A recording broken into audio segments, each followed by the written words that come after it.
Hi, welcome to the Opinion Hunt. Today, we'll be talking about leadership in this country. But first, let's start with the news. A civil society organization has accused police of being behind the extrajudicial killings and disappearance of 81 people in the coastal region in the past 5 years in the war on terrorism. Haki Africa said that there are many other such killings and forced disappearances that remain undocumented for various reasons. Bungoma County is betting on the revival of Pan-African paper mills to breathe life into the sleepy Webuye town. The urban center was once the lifeline and economic hub of the region, but its fortunes took a beating when the factory's operations grounded to a halt. Bungoma Governor Ken Lusaka said reopening of the paper mill would provide a source of employment and revenue by revitalizing the local economy. That's all we had in the news. Up next is the Opinion Hunt. The concept of leadership is something that is so important. The notion of being led or leading is something that occupies a special place in any society. On today's episode of The Opinion Hunt, we'll be looking at leadership of this country from where we started, where we are now, to where we are heading.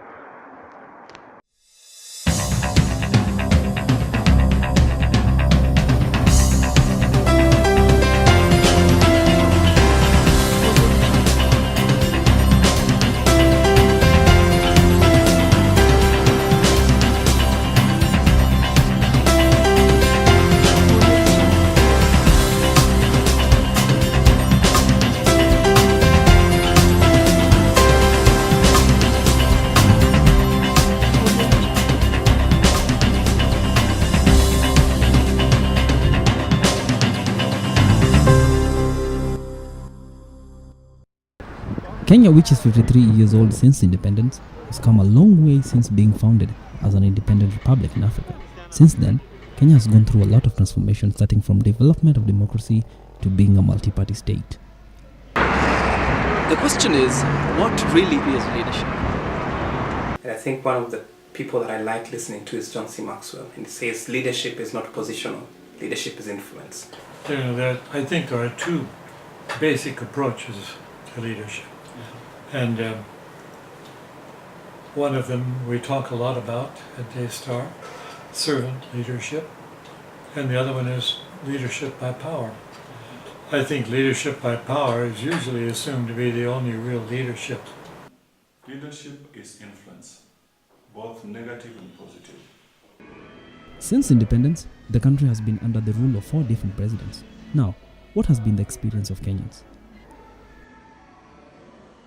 I think if you look at the Moi era, wow, it's so hard to even get a positive. But I think he was able to, in a way, not precisely, create a form of unity in the country. And though there was still that push and pull, he knew a classic dictatorship way of trying and showing everybody was relevant in the table. I can look at Kenyatta one as a man who had the what can I say, the goodwill of the people of Kenya. 100%. They trusted him. But along the way, somehow he lost it. And we've not gained it since then. Mzee Jomo Kenyatta, I think I wasn't even existing by that time. But I think one of the things that really motivates me and I love about him is that they were able to fight for independence. If it were not for them, we will not be where we are today. When Kibaki came in, I think I felt it as a CEO. Though I was young, I still felt his presidency. Was that infrastructure, in terms of infrastructure, Kenya went some steps further. In terms of the economy, we solidified in a way. Before 2007, we were somewhere in the blue. Even as people talk about the positive experiences they've had with different presidencies in this country, this nation also has witnessed a fair share of disappointments. You like that? Well, then go talk to him. Get his attention. There you go. Work it, girl. Show him what your mama gave you. Mom. Ooh, let's never go full creep. Don't wait for a sassy diva to help you make a move. Yeah. Get your favorite double mint for only 5 bob and start something fresh.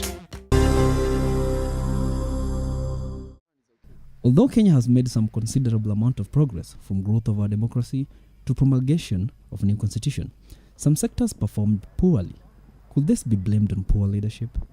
I think one of the major areas that I think is really been affected, but I think there's somebody who has come in and is really helping is education. If I look at the education system of Kenya, we've had from, I think for the last 4 or 5 years, where we have had aspects of cheating. The first thing that I will go for that the leadership has disappointed us is the question of resource allocation. You see, I would rather be politically oppressed, but economically allowed to do what I need to do. Because we need money to buy or to sell. We need resources to live. When you allocate resources discriminatingly, what you're telling me is that you hate me. I'm wondering, why can't we just decide once and for all to handle this issue of corruption and graft? Because I think it's a representation of society as a whole.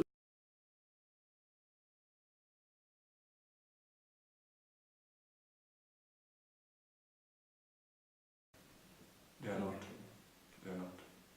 For me, I'm not saying dictatorship is the best, but I think it's good for you to be able to mix.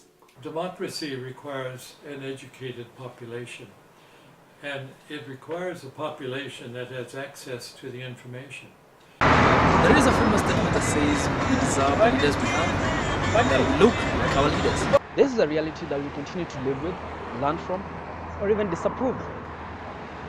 Reporting for the Opinion Hunt, I am Makfasa Nachuka.